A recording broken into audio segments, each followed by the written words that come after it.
mga kababayan mga sir. This is Jam, the Filipino channel ang inyong lingkod. So today is August 29. August 9 lang, 2026.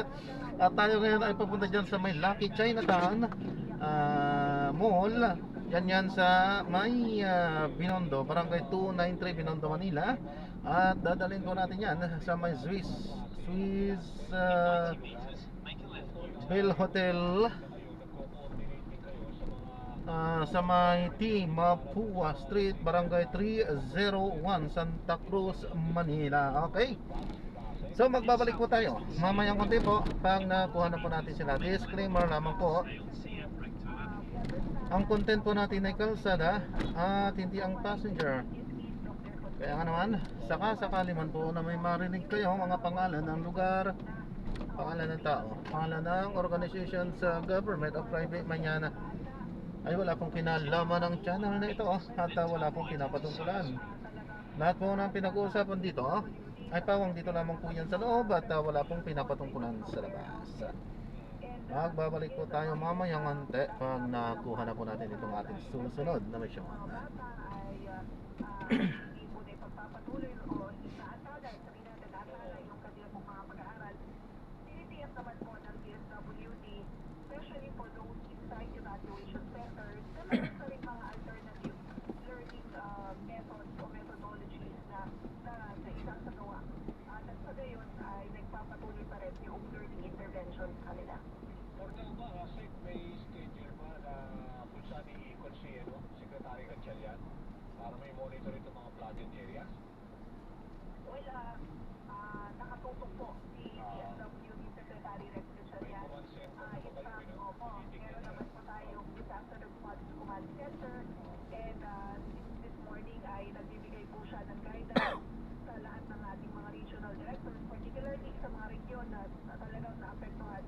Nang sa gayon, yung koordinasyon natin sa ating mga local stakeholders ay nagsasagawa. Koordinasyon natin yung ating mga partners na meron tayong tulong na nakahanda para sa kanila. Pero yung ginagawa niyo ba yung tulong, ano ba to? As part of the rin? Kasi di ba yung binabagit sa Presidente, yung uplift, kasama ba ang DSWD doon sa pool na yun? In 90 meters, turn right. Pamamahagi ng tulong pinansan sa ilalim ng uplift assistance ay nagpapatuloy din po despite the fact na meron din tayong separate disaster response operation. Dito naman po sa uplift assistance, particularly sa group 2 ay ongoing pa rin yung scheduled distribution of the 2,000 pesos uplift assistance para doon sa natukoy na kabilang sa 2024 CBMS and were classified as poor and near poor. So sa iba't ibang bahagi ng ating bansa, Sir Danny, sinasagawa pa rin yung distribution nga po niyang uplift assistance. Kasi kung matatandaan, there are 3 groups na kung saan yung una ay binubuo ng 14 Continue for 300 meters, then turn right onto Reina Regentes Street. Almost done in covering the 3.5 million households na kabilang dyan. Group 3 ay kinabibilangan ng mga SSS members, sila ay employed. Meron pong less than 20,000 pesos na monthly salary credit. Meron pong hulog or contribution noong 2025 or 2026 at least minsan. And then meron po silang SSS disbursement amount. So on that group naman, na kung saan meron tayong target na 1.5 million households, around 900,000 households na po ang nakatanggap ng kanilang unang uplift assistance. So, yung group 2 na lang po ang ongoing yung ating pong payout. Yung group 2, yung by 7 million something, tama ba kasi? Yung group 2 naman po ay binubuo sa dali ng 2.5 million kasi the group 1 is 3.5 and then group 2 ay 2.5 and then group 3 ay 1.5. A total of 7.5 million households ang target. From the 3 groups, di ba? From the 3 groups. Tama ba? Tama po. Okay, itong uplift assistance, ito yung 2K na binibigay natin every month starting July, every month up to December, di ba? Yes, that's correct. In 100 meters, turn right at the traffic light. Beneficiaries at walang putong-tuklong beneficiaries. One time time lamang po, minsan lang po sila makakatanggap. In 60 meters, turn right at the traffic For light. those Biro ba ako? belonging to groups 2 and 3, Biro ba sila po ay ako? makakatanggap ng 2,000 piso for 6 Biro ba months. ako? Okay. July to December. Okay. Maraming salamat, Asik, sa oras. Thank you sa update. Salamat. Well, maraming salamat din, Sir Danny, sa pagkakataon. Magandang hapon po muli sa inyo. Ayan ho si Asik Irene Dublao, spokesperson ng Department of Social Welfare and Development. Ang oras natin, 4:19 ng hapon. Ang oras ay hatid sa inyo ng Plemex Forte Syrup and Capsule. Maluwag ang paghinga, tunaw ang plema. Basta lagundi, Plemex. Ang gabi break lang ho kami, wag ho kayo alis. Tuloy-tuloy pa rin ho tayo dito sa ating special coverage ng Habagat. Alerto sa Habagat. Alerto sa Habagat. The DCMM Special Coverage. Mga balitang kumpirmado, sigurado. DCMM. Ang programa ito ay hatid sa inyo ng Plemex for Kids. Mommies, agapan agad ang ubo at lemang nakabara. Pambatang lagundi, Plemex. Ubo ng bata. Para dyan, may Plemex for Kids. Ang Plemex for Kids ay natural na lagundi. Tumutulong palabasin ang plema para tigil ang ubo, ramdam ang ginhawa. In banana and orange flavors. Be wise, mommy. Cough, cough, sweat away! Yay! Batang lagundi, Plemex. Dito ay Segundo El Lagundili. This is a generic name of Plemex for Kids. If symptoms persist, consult your doctor.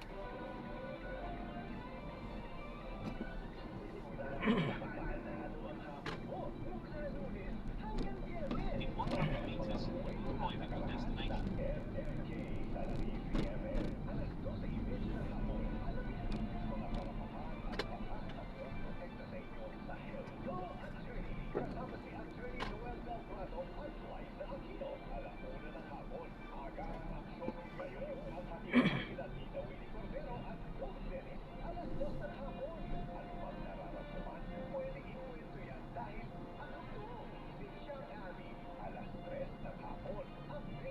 Head south, then in 90 meters, turn right onto Reina Regente Street.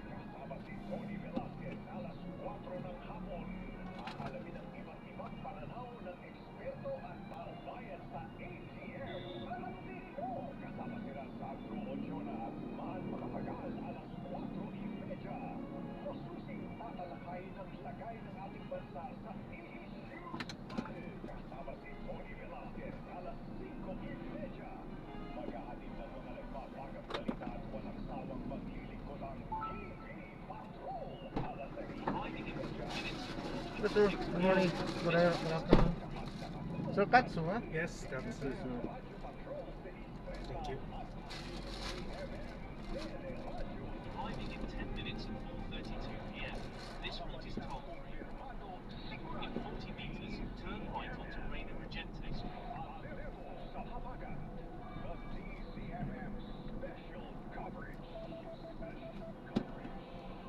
Oras, 4:22 ng hapon. Plemex Forte Syrup and Capsule. Maluwag ang paghinga, tunaw ang plema. Basta lagundi, Plemex.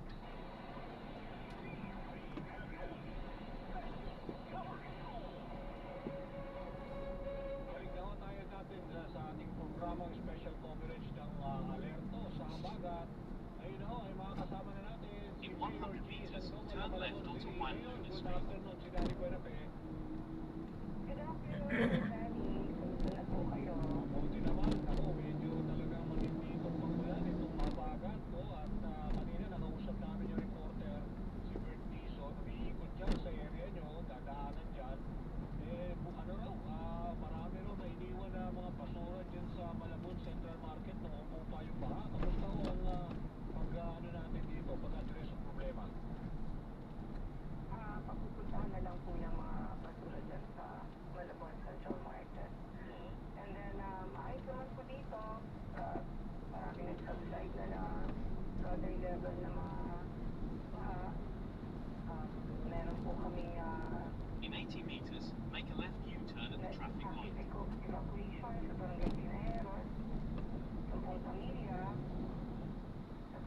Huyo, merong 2 pamilya.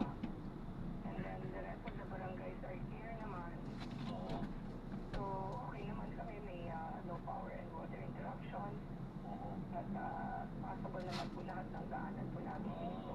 Yun ang So, maganda. nakaantapay naman po lahat ng evacuation centers kung kailangan naman ng pagpapa-evacuate ng tao. And then, lahat naman po ng ating majority ng ating mga bomba ay tumaandar naman po. That's good to hear. At least lahat ng kalye ay nadadaanan for now. At saka sabi nyo, wala namang power, no water interruption. Yes, Oo. Oo. Ang inaantabayanan namin kasi kung magtutuloy-tuloy ito, next week kasi medyo mataas ang ang tide level. Pero, Hindi sige, go ahead, sorry. man tumuloy-tuloy ang ulan. Pero sa ngayon ba, Mayor, In 100 meters, enter Reina Regente Street. Kumanda na ang panahon. Kasi pa sa Malabon, as we speak na, kamusta? Maliwanag na po. Hindi naman masyadong maulan na. So, marami nang tuyo na daanan. So, except na lang doon sa mga ibang areas na talagang madalas malibugan. So, ano? Pero, Yeah. kumukupa na siya. Oo. So, ibig sabihin, Mayor, ano ba, ang klase ng mga nag-aaral bukas, wala namang cancellation na? As of now, wala pa naman cancellation. Okay. So, at least for the guidance. Monitor kami dun sa bulletin hanggang mamaya. Okay. Sa ngayon ba, sabi niyo yung mabilis na sa evacuation center, ano yun, may balak bang umuwi na muna sa bahay? So, mananatili sila sa settlement o sa... Tingnan po muna namin dun sa yung pinanggalingan nila kung okay na. Pero nakikita ko rin gumaganda naman ang panahon eh. Continue for 500 meters, then turn right onto CM Recto Avenue. Ilang barangay ba yung binahakay? Kasi kahapon yung matindi na pagulan eh. Yes, medyo nagtutuloy-tuloy. Kahapon ang medyo may gutter level na lang ngayon is Sampalit, Concepcion, dito sa may Silo, Santulan, Pangulo. Pero nadadaanan ng ordinary private vehicles. Gutter level lang eh. Continue straight at the first traffic light, then at the second traffic light, turn right. Let's say, mga weather disturbances, medyo mas malaki ba in-improve dahil meron kayo mga intervention na isinagawa ito lately? Grabe naman yung pagyuhan last year. This year, parang nag-umpisa pa lang siya, hindi pa naman masyado. So, at nag-monitor kami kasi bago pa mag-umpisa yung rainy season, nag-declap na kami, mag-aayos kami ng solid waste management namin. We made sure na 24/7 may mga tao dun sa aming mga pumping station na umaandar siya, may gasolina, may diesel, at may prepositioning na kami ng goods, at naka-ready naman ang aming mga rescue boats, mga rescue equipment, at syempre ang aming mga evacuation centers ay ready naman tumanggap ng mga evacuees kung kailangan ng forced evacuation. Okay. At least that's good to hear, ha? Meron tayong mga standby na mga rescue boats or whatever na, Yes. let's say, di ba? Okay. Apo. Okay. Sige po, Mayor, salamat daw sa update at nakikibalita kami. Regards na lang kay Ricky, ha? Sige po. Thank you po, Sir Danny. Okay, salamat Mga po. tagapakinig po natin dito Malabon, mag-ingat po tayo. Okay. At ako hindi na importante ang lakad. Pagkay lang muna sa ating mga tahanan. Ayun, okay. Sige, Mayor Gini, thank you. Salamat sa oras. Thank you, Sir Danny. Okay, yan ho si Mayor ng Malabon City, Mayor Gini Sandoval. Okay, at yan muna nagtatapos sa ating special coverage ho ng alerto sa habagat, ha? At In 90 meters, turn right at the traffic light. Magbabalik ko kami uli bukas para dito sa pagpapatuloy rin ng ating coverage. Kung meron pa, sana wala na. Okay, salamat po. Abangan nyo, TV Patrol, weekend. Sa habagat,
traffic light.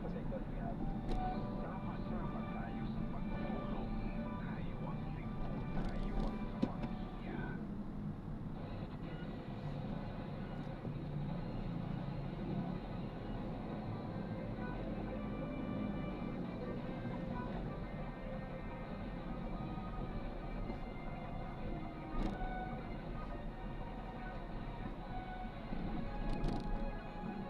Continue straight at this traffic light.